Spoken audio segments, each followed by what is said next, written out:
Que alegria estarmos aqui mais uma vez em mais um culto de mulheres, o nosso Todas por Um, porque são todas as mulheres por um só Rei, Jesus. E esse ano nós estamos com uma série maravilhosa de mensagens, A Mulher que Deus Quer que Eu Seja.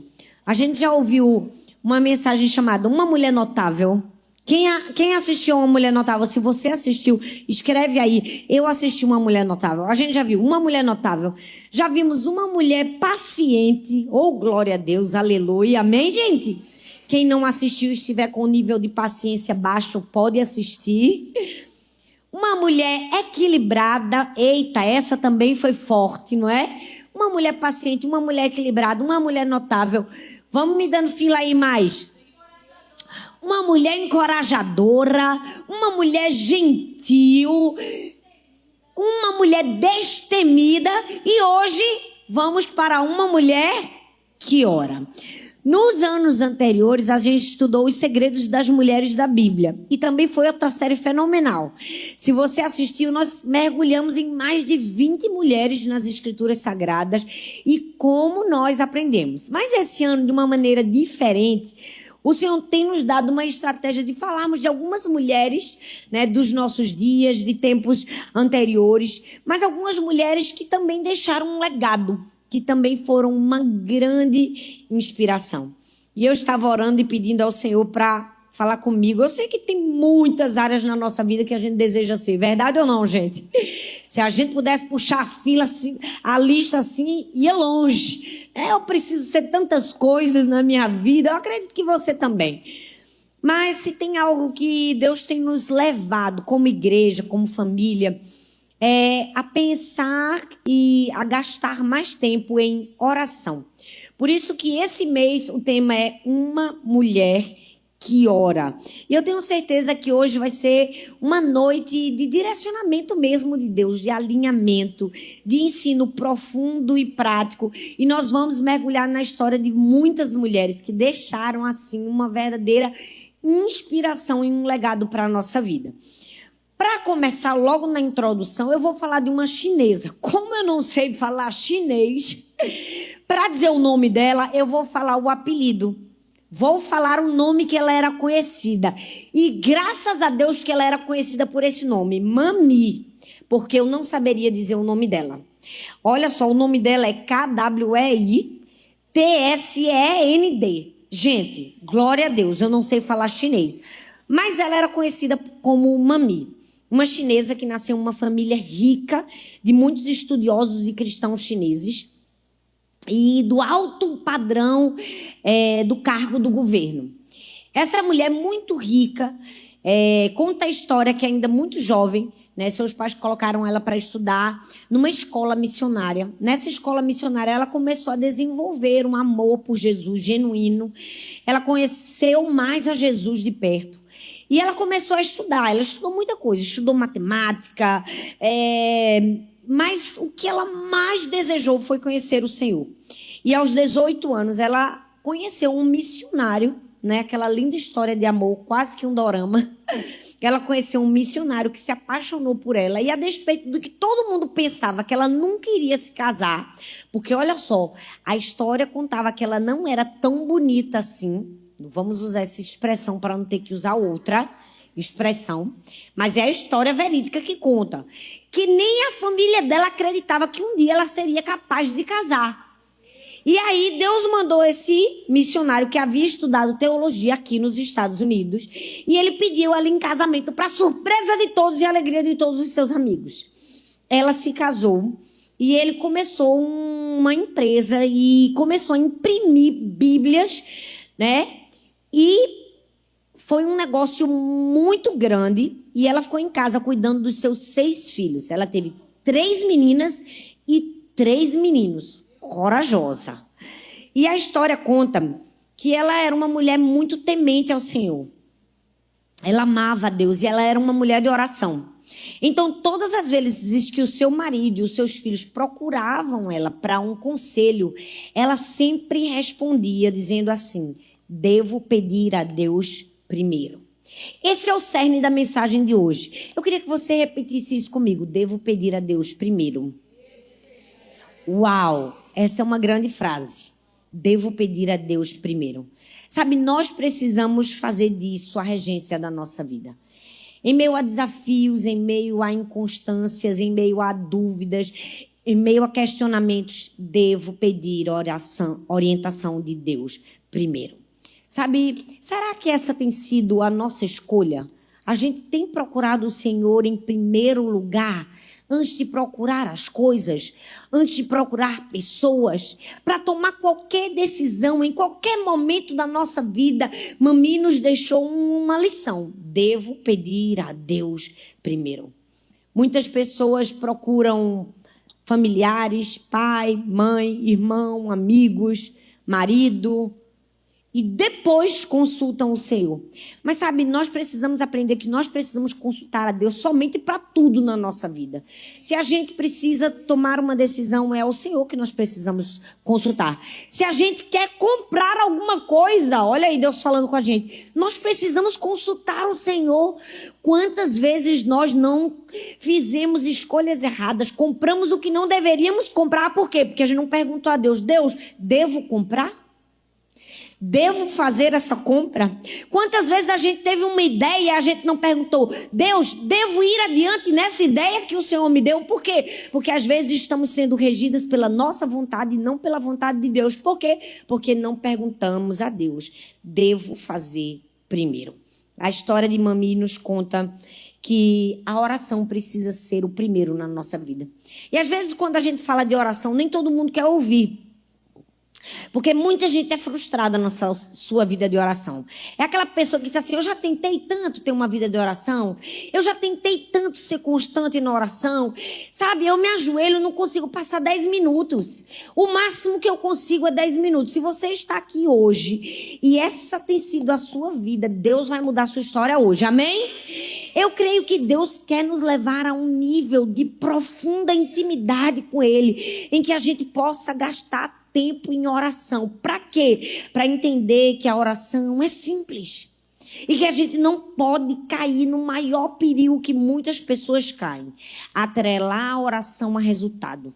Por isso que muitas pessoas não têm vida de oração, porque elas atrelam a oração ao resultado.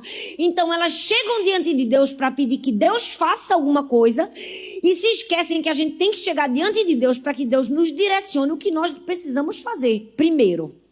A gente está sempre pedindo para Deus fazer alguma coisa, né? Deus, faz isso na vida do meu marido. Deus, muda meu filho. Deus, resolve esse meu problema. Mas a oração, antes de qualquer coisa, é pedir para que Deus nos dê o direcionamento para o que nós precisamos fazer. Porque senão, quando aquilo que nós achávamos que Deus deveria fazer e Ele não faz, a gente acha que a oração não foi respondida. A gente acha que Deus não ouviu. A gente tem a sensação que não subiu do teto. A gente tem aquela sensação de que não vale a pena orar. E por isso não gastamos tempo em oração. Hoje é um convite para mim e para você, para tentarmos de novo. Talvez você esteja aí dizendo assim: minha vida de oração é uma vida frustrada. Mas hoje eu vim aqui hoje para te dizer: vamos tentar mais uma vez? Vamos nos esforçar? Vamos tentar fazer diferente? Vamos entender que a oração não é uma questão de falar palavras certas. A oração é um lugar onde nós precisamos nos posicionar. Sabe, Deus quer nos levar a esse lugar. Hoje eu quero falar sobre 3 pilares da oração: reconhecimento, rendição e permanência. E em falando de reconhecimento, rendição e permanência, vamos falar da história de 3 mulheres que nos ensinaram esses princípios. O primeiro princípio, que é o reconhecimento, eu quero falar de uma mulher chamada Florence, que era fundadora da enfermagem moderna. Eu amo contar histórias de mulheres avant-garde na sua época, que fizeram história. Você está vendo aí a foto dela. Ela foi uma grande mulher de oração. E a história conta que durante a guerra, ela era uma enfermeira. A taxa de mortalidade entre os soldados era quase que 42%. Desculpa, que eu estou com um refluxo, minha garganta está sentindo. E ela orava e pedia a Deus orientação: Senhor, o que devo fazer para que os soldados que eu estou cuidando não morram. E a história conta que o próprio Deus foi orientando a ela. E ela foi criando um método de cuidado e de higiene que fez com que a taxa de mortalidade, que era 42%, caísse para 2%. E essa mulher fez história. Ela foi uma das fundadoras da enfermagem moderna. Ela acreditava que estar na enfermagem era um chamado divino. A história conta que quando ela tinha 17 anos, ela disse que ouviu claramente a voz do Senhor convidando ela para servir ao Senhor sendo uma enfermeira.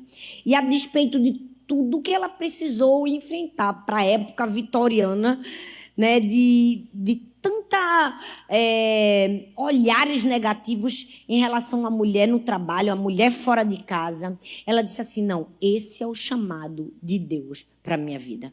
Eu amo que essa mulher, graças a Deus, entendeu que ela podia ser ambas. Se você ouviu a mensagem, o maior dilema da mulher, você vai entender. Porque nessa mensagem eu falei exatamente sobre isso. Sobre o poder de sermos ambas, de entender que Deus tem para cada uma de nós um chamado diferente. Algumas podem estar só no lar, outras podem estar no lar e estar fora de casa. E eu agradeço a Deus porque essa mulher entendeu o seu chamado. Ela foi uma pioneira, ela foi uma precursora. E a história conta que quando a guerra acabou, ela foi a fundadora de uma escola de enfermagem num dos hospitais mais famosos de Londres, que é o Hospital St. Thomas, em 1860.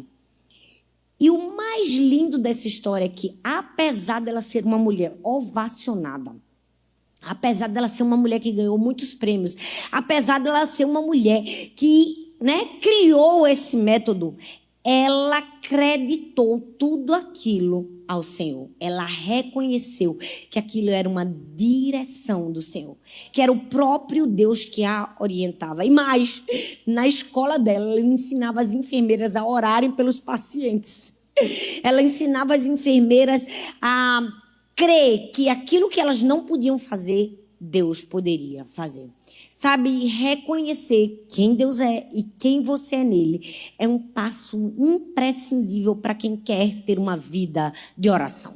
Você realmente precisa conhecer o Senhor e reconhecer o Senhor em todos os seus caminhos. Uma das frases de Florence, que certa vez ela disse assim, o reino dos céus está dentro de nós, mas também devemos criar um ao nosso redor. Uau! Aquela mulher no meio do hospital, no meio de um lugar difícil, ela entendeu, eu posso trazer o reino de Deus aqui. Eu posso fazer a diferença aqui. E eu posso orar aqui, enfermos serem curados. E eu posso pedir orientação e Deus vai me dar orientação. E eu posso dizer, Deus, o que é que eu posso fazer aqui? Deus vai me dizer o que eu devo fazer aqui. Sabe, uma mulher que conhece e reconhece quem Deus é, ela leva a presença de Deus aonde ela vai. Uma mulher de oração, uma mulher que reconhece o Senhor. Aonde ela chega, chega paz, chega alegria. Mas infelizmente tem muitas mulheres que quando ela chega, não chega a presença do Senhor. Chega a presença da inveja, chega a presença da crítica, chega a presença da maledicência. Verdade ou não? Fatalmente você conhece uma mulher de Deus. A gente sente quando uma mulher tem vida de oração e quando ela não tem vida de oração. Porque a boca fala daquilo que está cheio o coração. Se você está cheio do Espírito Santo, a sua boca vai sair palavras cheias do Espírito Santo. Se você está cheia de si mesma, vai sair de você mesma. Quantas mulheres que não levam o reino de Deus, não levam a presença de Deus, elas levam tudo. Sabe aquela pessoa que parece que quando você está junto, ela sugou toda a sua paz? Sugou toda a sua alegria? Te trouxe num lugar que você não queria. Tem gente que é difícil conviver. Por quê? Porque você chega, ela sempre repara o pior das pessoas. Verdade ou não? Ela sempre repara a falha. Ela tem sempre uma palavra ruim para falar. Você pode estar com a roupa mais bonita. Ela vai dizer, o cabelo não estava bem feito. Não é verdade? Hoje eu que tive que escovar o meu cabelo, que prova, que luta. Deus abençoa todas as cabeleireiras que existem na face da terra. E todas as pessoas que trabalham com estética, porque não é para todo mundo. É difícil. Mas tem gente que é assim, ela olha para você, mas ela não traz a presença de Deus. Ela não traz o reino de Deus. Ela traz angústia. Florence foi uma mulher que sabia perceber a presença de Deus onde quer que ela estivesse. Ser uma mulher de oração é isso. É ter a presença de Deus na sua casa quando você dobra os seus joelhos, mas é levar essa presença onde quer que você chegue. É mostrar que você é diferente. Uma mulher que ora, ela reconhece facilmente que precisa de Jesus. Ela conhece facilmente o caminho da obediência irrestrita ao céu. Outra frase dela dizia assim: Deus falou comigo e me chamou para o seu serviço. Que forma esse serviço deveria tomar, a voz não me disse. Uau! Olha só que ela disse assim, olha, Deus me chamou para o seu serviço, mas ele não me disse a forma que seria. Ele não me disse o que eu teria de enfrentar, mas ele me chamou e eu disse sim. O que é isso? Isso é humildade para obedecer, independentemente da forma que o seu serviço irá tomar. O Senhor a chamou para um serviço e ela disse, eu vou. Quando ela diz assim, Deus falou comigo, primeiro a gente vê o quê? Uma mulher que tem intimidade com Deus. Porque só quem tem intimidade com Deus sabe reconhecer quando Deus fala. Sabe reconhecer quando é a voz de Deus. Tem lugares que Deus diz, não entra. Tem propostas que Deus diz, não aceita. Não é verdade? Quando você tem intimidade com Deus, Deus diz não e você escuta. Deus diz sim e você escuta. Outro dia eu recebi um possível presente. Uma pessoa me ofereceu aquele presente e era um presente muito grande. Era algo realmente muito bom. A minha primeira vontade era dizer sim. Quando eu já ia dizendo sim, o Senhor disse, tem certeza que você vai dizer antes de me consultar? E eu falei, eu vou orar. A pessoa decaiu o semblante, porque eu acho que na cabeça dela disse, irrecusável isso. Eu disse, não, mas eu preciso consultar o Senhor. E eu me lembro que eu fui orar e eu disse, Senhor, aceito ou não aceito? E Deus diz, não aceita. Eu falei, ai Deus, por favor. Tem certeza que é não, Deus? Tem certeza, Pai? E eu me lembro que eu chamei Arthur e eu disse, amor, não estou sentindo paz no meu coração. Deus está dizendo para eu não aceitar. E lá na frente, graças a Deus que eu não aceitei. Sabe por quê? Deus tem sempre um direcionamento para a gente. Mas a gente só vai poder dizer, Deus falou comigo, se a gente reconhece a sua voz. A gente só conhece a voz de quem a gente convive.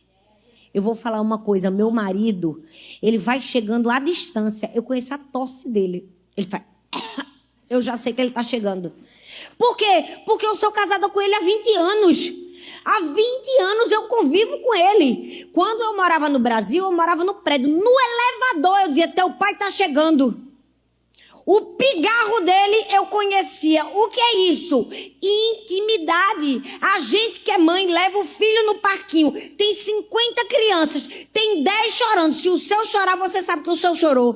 Por quê? Porque é seu filho. Porque você tem intimidade com ele. Você só reconhece a voz de Deus quando você tem intimidade com ele. Você só consegue ouvir quando Deus está falando com você, quando todos os dias você fala com ele. Tem gente que está dizendo assim, eu queria saber reconhecer a voz de Deus. A gente só reconhece a voz de Deus quando a gente fala com ele todos os dias. Não tem uma mágica, não tem algo, sobrenatural para você fazer. É simplesmente ouvir. E ouvir, e mais uma vez ouvir, e todos os dias ouvir. A gente não precisa ter vontade para ouvir, a gente não precisa estar sentindo para ouvir, a gente precisa de disciplina para ouvir. A gente precisa de humildade. Ela disse assim, Deus falou comigo. E mais, ela disse assim, e me chamou para o seu serviço. Amei essa parte. Porque ela disse assim, Deus me chamou para o seu serviço. Ela não diz, Deus me chamou para o serviço meu que eu vou fazer para ele. Todo o serviço que nós fazemos para Deus, o serviço é dele, não é nosso. Nada é nosso. É muita tolice da gente achar que o ministério é nosso, que o dom é nosso, que o talento é nosso. Nada é nosso. Tudo é dele. O serviço é dele, o dom é dele. Tudo foi ele quem nos deu. Então ela disse assim: me chamou para o seu serviço. Que forma esse serviço vai tomar? A voz não me disse. Uau! Quem nós nos tornamos quando a forma do serviço não é a esperada? Quem nós nos tornamos? Porque é fato que servir sempre vai exigir da gente alguma renúncia. Sempre vai exigir vencedores. Sempre vai exigir abrir mão, às vezes, do direito de estar certo. Servir, às vezes, vai exigir o nosso silêncio quando a gente deseja falar. Vai exigir a nossa mansidão quando a raiva toma conta do nosso coração. Servir vai exigir de nós buscar a vontade de Deus antes de buscar a nossa vontade. Servir vai exigir perguntar a Deus: Deus, como o Senhor quer que eu responda a essa situação? Nós precisamos, como Florence, devo perguntar a Deus primeiro. Se todos os dias, em todas as circunstâncias e em tudo que nós fizermos, nós perguntarmos o Senhor primeiro, nós iremos falhar menos. Nós iremos acertar muito mais. Mas sabe qual é o problema? Nós muitas vezes não fazemos essa pergunta. Estamos o tempo todo colocando os pés pelas mãos, não é verdade? Fazendo aquilo que o nosso coração manda. Só que o coração é enganoso, a Bíblia diz. O coração do homem é enganoso. A gente nunca deve ser guiado pelo nosso coração. Nós precisamos ser guiados pela vontade de Deus na nossa vida. Nós precisamos perguntar: Deus, como o Senhor quer que eu reaja a essa situação? Vocês que estão aqui sabem que nós estamos agora morando nos Estados Unidos, mas é preciso dizer porque às vezes pessoas de vários lugares no mundo estão nos assistindo. E mesmo estando aqui, nós precisamos ir várias vezes ao Brasil, porque, como eu costumo dizer, a gente é regente de um coral muito maior do que esse.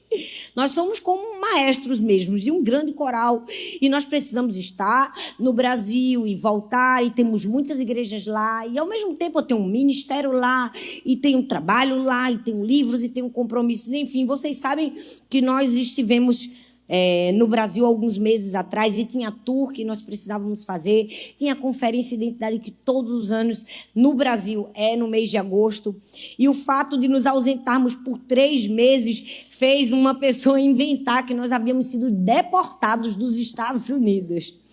E aí uma amiga minha ligou para mim e fez: Thalita, você foi deportada? Eu digo: não me avisaram não, ninguém me disse, estou sabendo não. Rapaz, eu estou aqui tranquila, nas minhas férias. Estava nesse momento, tinha acabado de sair do restaurante, tinha acabado de almoçar. Eu digo: não estou sabendo não. E aí eu fiquei tão impressionada com tudo aquilo, porque eu disse assim, mais impressionada do que a mentira que inventaram, é as pessoas acreditarem na mentira que inventaram. E aí tudo bem, eu resolvi não falar, não compartilhar, só tranquilizei o coração da igreja e disse: gente, não é verdade. E passou. E eu sei que quando eu estava voltando, uma amiga minha ligou para mim e fez: Thalita, vai-te embora, Thalita. Eu digo: mulher, tem calma. Tudo é no tempo do Senhor. E assim, eu estava resolvendo questões muito mais complexas do que ter que me preocupar com responder essas pessoas. Eu estava com problemas com as crianças e indo num médico, indo em outro médico, enfim. E aí ela disse assim: eu vou te mandar essa mensagem, porque eu sei que tu não vai fazer isso, mas mesmo assim eu vou mandar. Ela disse: a vontade que dá é quando tu chega lá, Thalita, tu dizer isso e fazer. Eu digo: eu aprecio o seu amor, aprecio a raiva que você teve em meu lugar, aprecio, mas graças a Deus que você disse que eu não vou fazer, porque de fato eu não vou fazer. Sabe por quê? Porque tudo na nossa vida a gente precisa perguntar. Devo perguntar primeiro ao Senhor: o que eu devo fazer nessa circunstância? Ah, mas tem gente que acreditou. Gente, a lei americana diz que uma pessoa que é deportada, ela só pode pedir um visto novamente aos Estados Unidos depois de 10 anos. 10 anos. Quem quiser acreditar, acredite. Por quê? Porque a minha resposta sempre é agradar a Deus em primeiro lugar. Sabe, às vezes você vai ter razão de fazer algo, mas ter a razão não significa que você tenha a direção de Deus para fazer. Ter a razão para fazer alguma coisa não significa que Deus te deu permissão para fazer. E nós vamos errar muito menos se a gente deixar a nossa vida nas mãos de Deus. Deixar a oração ser o volante e não ser o step da nossa vida. Corrie ten Boom, a gente já estudou sobre ela, na mensagem passada, eu acredito. Ela tem uma frase que dizia assim: a oração é seu step ou seu volante? Em outras palavras, você faz da sua oração um momento de sufoco, de emergência, um step, ou você faz dela seu guia, sua orientação. Todos os dias, passo a passo. Aquilo que você precisa fazer, aquilo que você não deve fazer. Sabe, quando a gente tem um relacionamento com Jesus, oração não é algo que a gente faz, é algo que a gente é. Todos os dias. A gente acorda falando com ele, a gente está no carro e a gente pode falar com ele, e a gente tem liberdade para falar com ele, e ele tem liberdade para falar com a gente.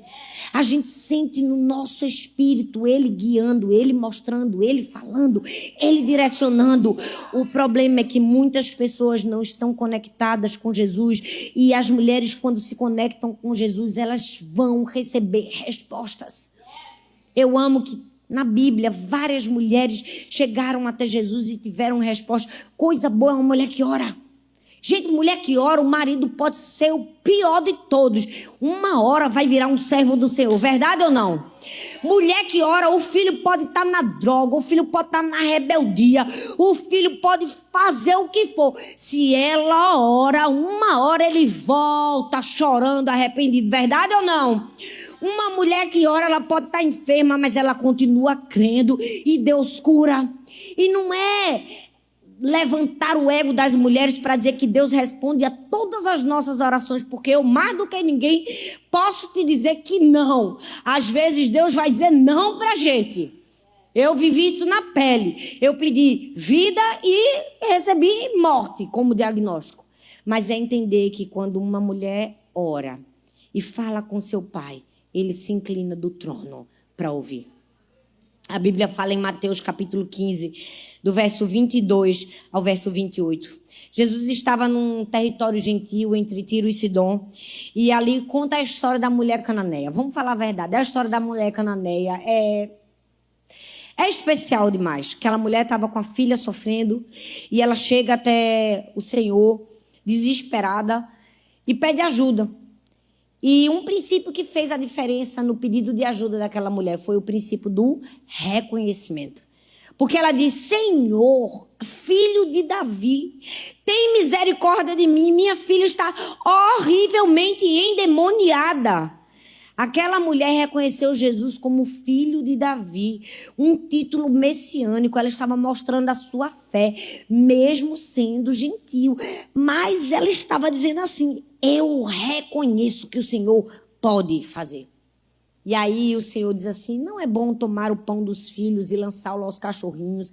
E mesmo assim, em reconhecimento de quem Deus era e de quem ela era, ela disse assim: Senhor, mas até os cachorrinhos comem das migalhas que caem da mesa.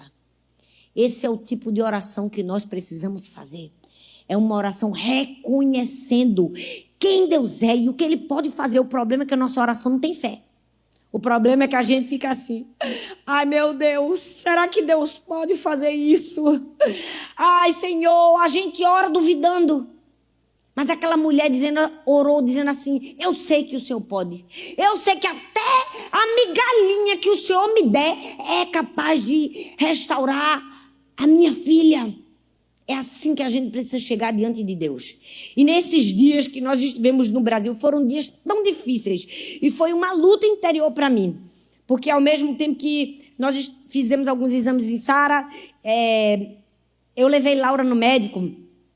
E eu já tinha levado ela no ortopedista, e depois levei ela num reumatologista. E o reumatologista queria fazer ressonância magnética, tomografia computadorizada, dar contraste a ela. Ela só tem 10 anos. Eu pensei, minha filha nem mocinha é, meu Deus. Eu não quero que ela faça esses exames. E ele disse, sua filha tem febre reumática. Eu digo, tá repreendido em nome de Jesus. Eu não aceito isso. Uma doença terrível, uma doença de uma pessoa idosa. Ela com 10 anos, eu disse, Senhor, não, Jesus. E o mais incrível de tudo é que, às vezes, nós experimentamos dores em que gatilhos são ativados na nossa vida. Quem já passou muito tempo em hospital, quem já enfrentou enfermidade, parece que quando fala assim, doença, o negócio dói mais ainda. Porque parece que ativa um gatilho ali dentro de você. E eu me lembro que eu me ajoelhei e eu disse, Laura, nós vamos orar aqui. Porque eu não estou sentindo paz para você fazer esse exame. Porque a gente é filho de Deus. Está na hora da gente provar nossa fé agora. Está na hora da gente mostrar para Deus que a gente confia nele. Agora é a hora do milagre, minha filha. Você crê nisso? Ela disse, eu creio, mamãe. Eu digo, pois a gente vai orar. Nunca mais esse seu pé vai doer. Nunca mais você vai reclamar desse joelho. Porque ela reclamava o tempo todo para mim. Falava, vamos orar agora. É agora a hora que a gente vai mostrar em quem está a nossa confiança. E sabe, é assim que Deus quer que a gente chegue diante dele. Reconhecendo quem Deus é. Reconhecimento é o princípio do reconhecimento. Ei, Deus pode todas as coisas. A gente tem que parar de viver esse evangelho vazio que a gente diz, Deus fez milagres, Deus ressuscitou morto, Deus curou a mulher do fluxo de sangue. Peraí, Deus só fez no passado, Deus não faz hoje não? Deus não opera hoje não? Que tipo de filhas nós somos? Aquelas que estamos lendo a Bíblia todos os dias, mas dizendo, não, é um Deus do passado. Não, é um Deus do hoje. É um Deus do presente. É um Deus que ainda faz. É um Deus que está esperando a gente dizer, não vou fazer o exame, porque já está curada. É um Deus que está esperando uma fé ousada. É um Deus que está esperando reconhecimento. Saber quem Ele é. Reconhecimento.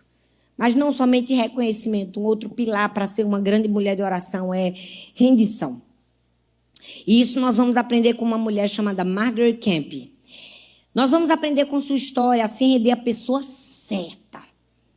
A não se render a acusações, nem às tempestades, mas se render a Deus.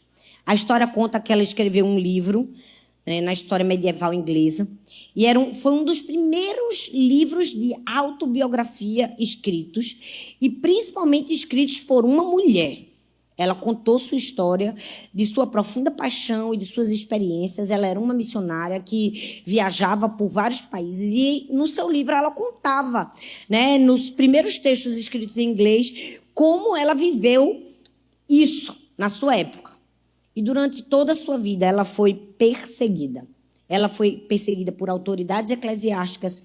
Ela foi perseguida por membros da comunidade que acusaram ela de herege. E ela teve que comparecer diante do tribunal de inquisição. Mas, graças a Deus, ela foi perdoada. Por quê? Porque ela foi defendida por alguns teólogos e líderes religiosos que viram a sinceridade e acreditaram na sinceridade dessa mulher.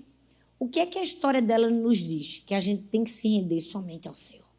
A gente nunca deve se render às acusações, à intimidação, aquilo que o diabo quer fazer na nossa vida, paralisar. Que mulher corajosa. Porque a gente está falando de mulheres, de muitos anos atrás, gente. Não é como hoje, que hoje a mulher é respeitada. Hoje a mulher fez história. Mas naquela época, não. Aquela mulher não se rendeu às perseguições, não se rendeu às acusações. E uma das histórias mais lindas dela é que ela estava em Jerusalém, viajando em Israel, e durante um passeio num navio, uma grande tempestade veio. E os passageiros que estavam com ela, todos corriam risco de vida. E a história conta que ela foi para um canto do navio e ela se ajoelhou e ela começou a orar fervorosamente. E dizer, Deus, a gente precisa de um milagre. Deus, faça com que essa tempestade cesse. E inacreditavelmente, milagrosamente, aquela tempestade cessou e todos foram salvos. Rendição. A gente precisa se render, se ajoelhar sempre diante de Deus, mas nunca diante das tempestades. O problema é que às vezes a gente se rende diante das tempestades. Às vezes a gente se rende diante das dificuldades. A gente se rende diante do inimigo e não se rende diante de Deus. A gente se rende diante... Quase que eu caí, olha, o inimigo querendo que eu me rendesse. A gente se rende diante de uma palavra mentirosa. A gente se rende diante de um julgamento. A gente se rende diante de uma crítica. A gente se rende diante de uma pessoa que não nos ama, que não nos conhece. E às vezes a gente não se rende diante de Deus. Deixa eu te dizer, aquela mulher foi um exemplo de alguém que não se rendeu diante da tempestade. Os problemas, os desafios, as intempéries da vida, a gente enfrenta de pé. Mas diante de Deus a gente se rende. Sabe qual é o problema? O inimigo vem com um espírito de intimidação para você baixar a sua cabeça. Para você achar, esse lugar não é para mim. Não é para eu fazer isso. Ah, não é o meu lugar. Não é a minha hora. Não é o meu momento. Mas deixa eu te dizer, não se renda diante das tempestades. Não se renda diante das aflições. Se renda diante da pessoa certa. Se renda diante do Senhor. Nós precisamos aprender que rendição é um princípio para quem quer viver uma vida de oração. Rendição. A história conta que ela disse assim: o que mais me consola e me dá paz é saber que Deus está comigo, mesmo em meio às tempestades da vida. Algumas vezes nós vamos precisar ter esse consolo, de saber que Deus está com a gente mesmo em meio às tempestades da vida. Rendição fala de entregar a nossa alma, nossas dores, os nossos conflitos, não aos problemas, mas a Deus. Talvez você diga assim: eu não sei me render, eu não sei nem o que eu falo para Deus. Rapaz, se você não tem uma palavra, abra a Bíblia nos Salmos. Os salmos são as orações mais lindas escritas para ajudar a mim e a você em momentos de aflição. Tem momentos que a gente não sabe o que dizer para Deus. Não tem problema, abra nos salmos e comece a orar os salmos. Porque além de saber o que você vai dizer com poder e autoridade. Porque você vai estar lendo a própria palavra de Deus. E a Bíblia diz: pois a palavra de Deus é viva e eficaz, mais afiada que qualquer espada de 2 gumes. Hebreus capítulo 4, versículo 12. Às vezes a gente não sei orar. Ore a palavra. Há poder em orar a palavra. Ore as escrituras. A Bíblia diz: não é a minha palavra como fogo e como um martelo que despedaça a rocha. As escrituras dão músculo, dão força para a nossa oração. Se você acha: minha oração é fraca, eu não sei nem o que eu falo, ore a palavra. Aí talvez tem gente que diz assim: não sei, nem a palavra eu consigo orar. Eu estou num estágio da vida, pastora, que se eu me ajoelhar, não sai uma palavra, não precisa sair. Sabe por quê? Porque até as nossas lágrimas servem como oração para Deus. Eu já estive em lugares assim, que eu me ajoelhei e fiquei. Só eu e Deus. Eu não conseguia dizer uma palavra sequer. É normal, acontece com todos nós.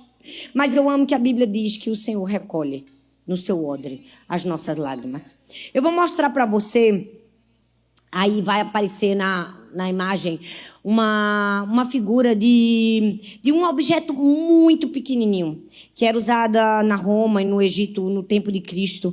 Era chamado de apanhador de lágrimas. Olha só, era um objeto bem pequeno.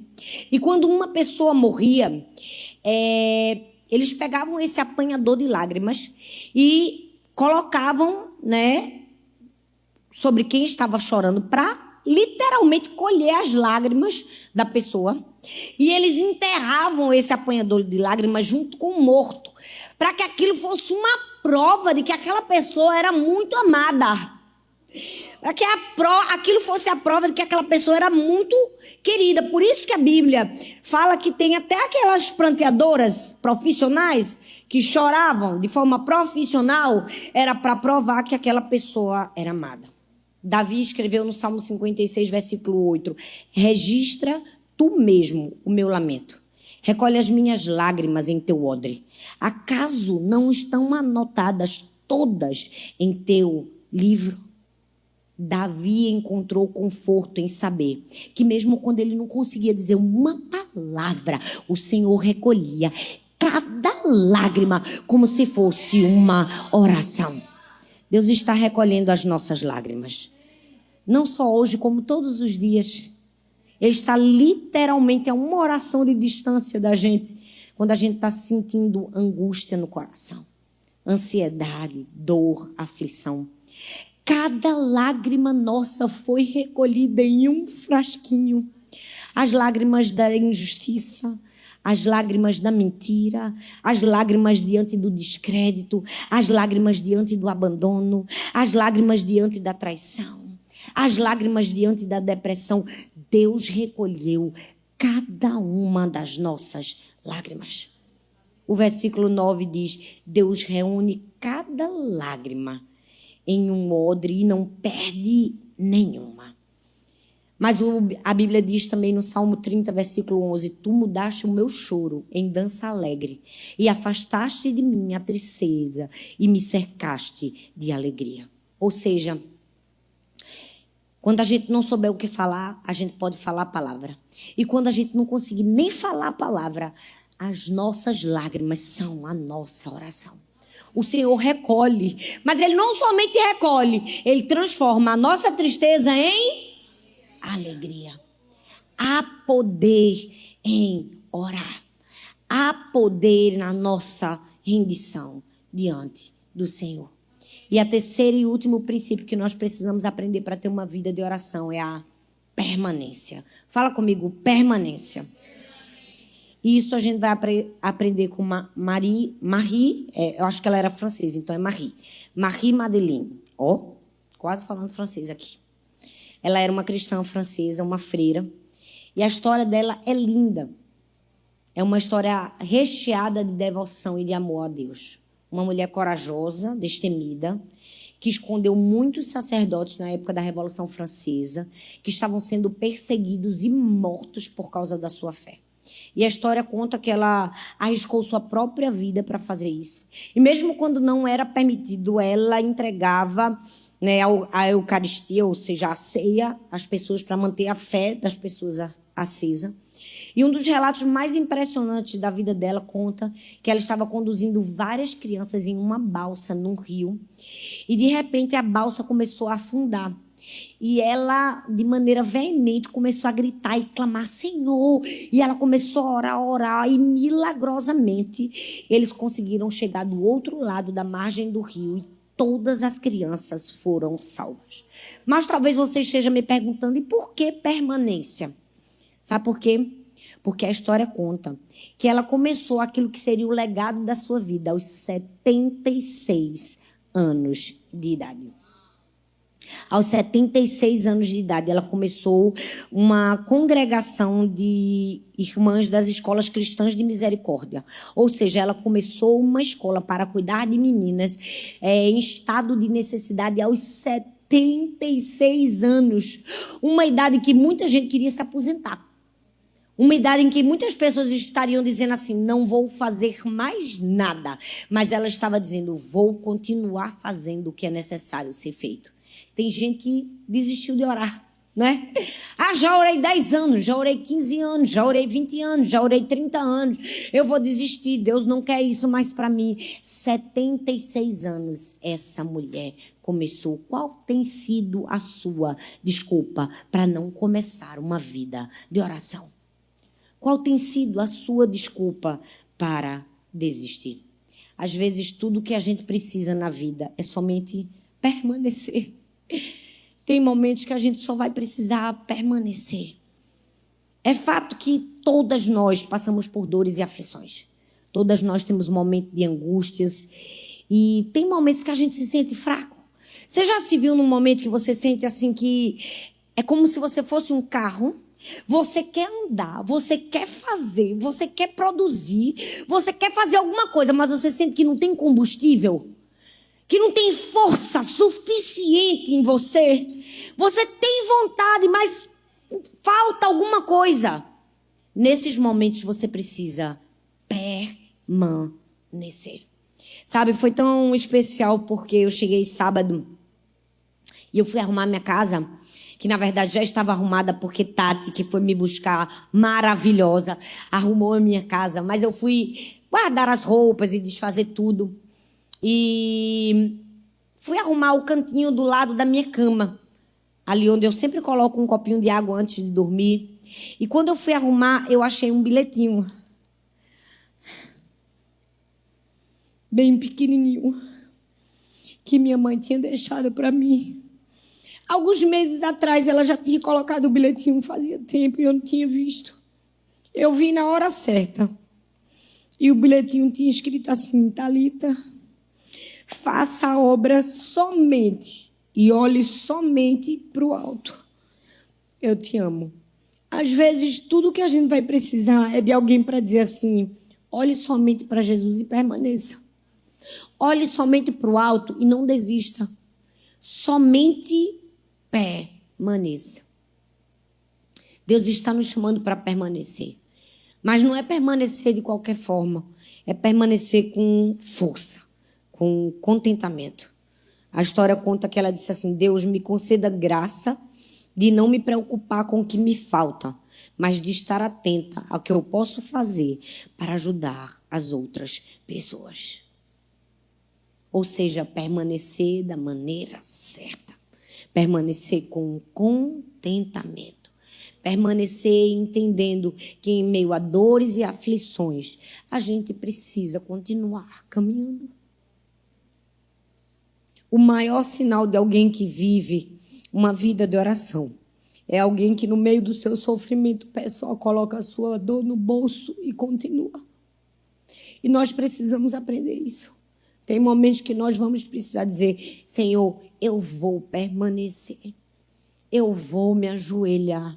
E quando eu não tiver palavras, eu tenho lágrimas. E quando eu não tiver lágrimas, eu posso somente me aproximar do Senhor. E o Senhor vai entender o que eu preciso. Eu amo a história da mulher encurvada. Ela não falou nada. Ela não estava rendida. Ela estava realmente encurvada a falsos deuses. Mas Deus fez de uma mulher encurvada uma mulher rendida, mesmo que ela não tenha falado nada, porque Ele entendeu aquilo que ela precisava. Eu amo que nós temos um Deus que escuta a nossa voz quando temos palavras, recolhe nossas lágrimas quando temos lágrimas, mas escuta o nosso silêncio quando nenhuma palavra é capaz de sair da nossa boca. Nós temos um Deus que nos conhece, nós temos um Deus que nos ouve. O que a gente precisa? Somente se aproximar. A gente precisa estar ali, entregar a nossa vida em oração, em devoção ao Senhor.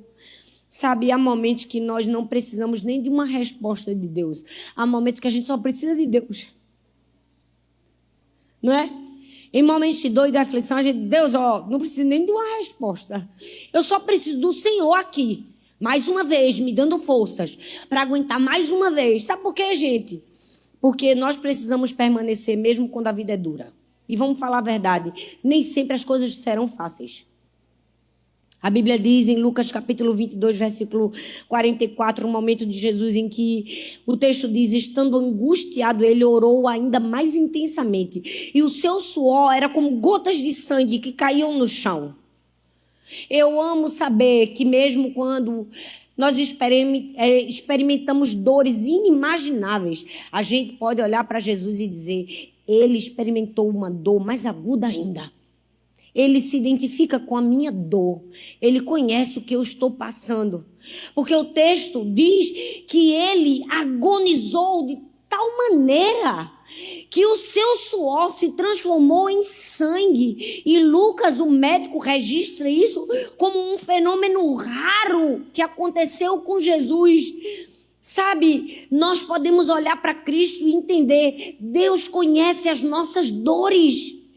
Mesmo quando as coisas não estão fáceis, mesmo quando a situação é difícil, mesmo quando o diagnóstico é o pior possível, a gente pode se derramar ao Senhor em oração.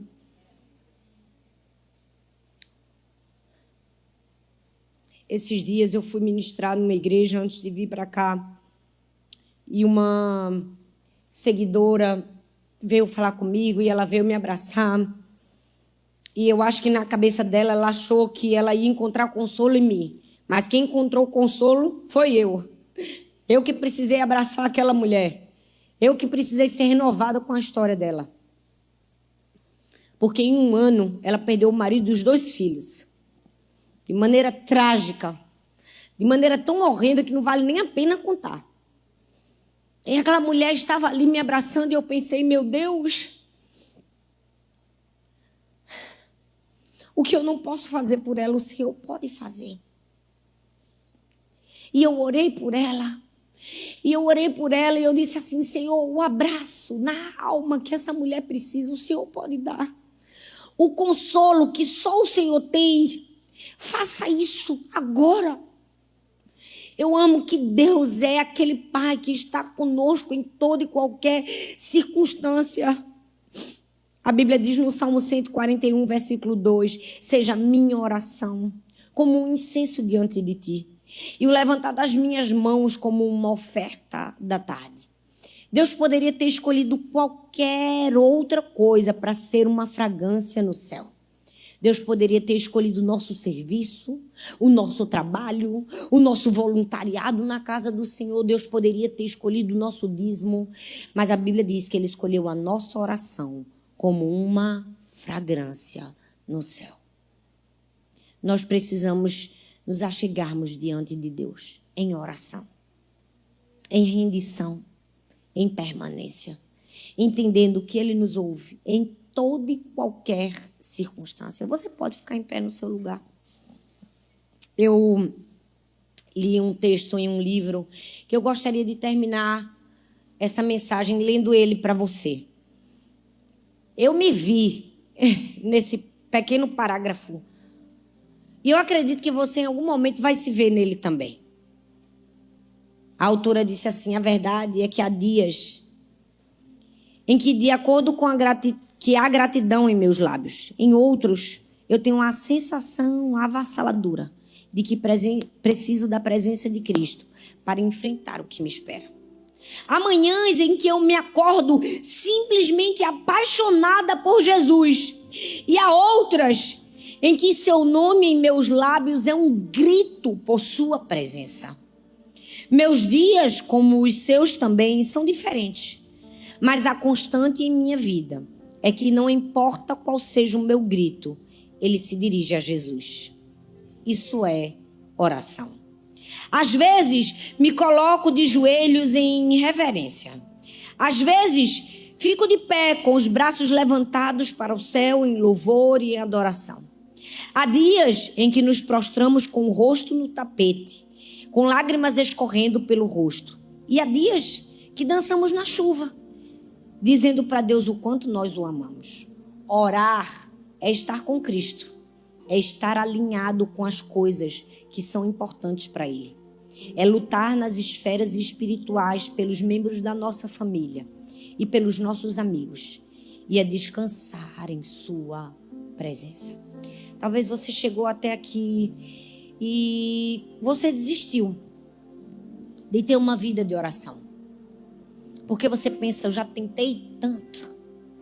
Mas sabe, o meu convite para mim e para você hoje é: tente mais uma vez. Se esforce mais uma vez. Faça disso uma disciplina.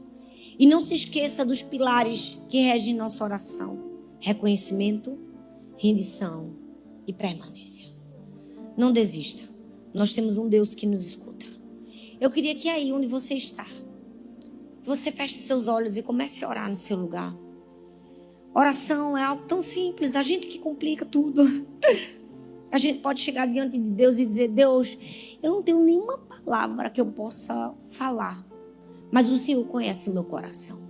O Senhor sabe a dor que eu estou enfrentando, ou o Senhor sabe a gratidão que está agora no meu coração pela alegria que eu estou vivendo. Às vezes a gente acha que tem que chegar diante de Deus em oração só em momentos de dor, mas muito pelo contrário. Em momentos de alegria, nós precisamos chegar diante dele mesmo e dizer: Senhor, obrigada, eu estou feliz, a minha alma exulta no Senhor. Porque eu reconheço que o Senhor pode todas as coisas. Nenhum dos teus planos pode ser frustrado. Nada é pequeno demais para o Senhor. Nada é grande demais para o Senhor. Meus sonhos não são pequenos para Deus. Meus problemas não são grandes para Deus. Deus é um Pai que se importa comigo. E enquanto a gente canta essa canção, eu quero que você comece a falar. Eu quero que você comece a falar com o Espírito Santo. Eu quero que você abra seu coração. Eu quero que você diga: Espírito Santo, nós estamos aqui essa noite. Se você quiser, se ajoelhe aí no seu lugar, se sente, se deite, se jogue no chão. Mas esse é um momento seu com o Senhor. Esse é um momento de entrega. Esse é um momento de dizer: Espírito Santo, eu estou aqui. Eu quero falar contigo. Olha, eu estou passando por isso. Essa é minha dor. Me perdoa porque eu não tenho conseguido falar, mas hoje eu quero expressar. Hoje eu quero entregar as minhas lágrimas como oração. Aí no seu lugar, deixe a presença do Senhor invadir. Oi, eu estou muito feliz que você tenha chegado até aqui. Obrigada por assistir até o fim essa mensagem.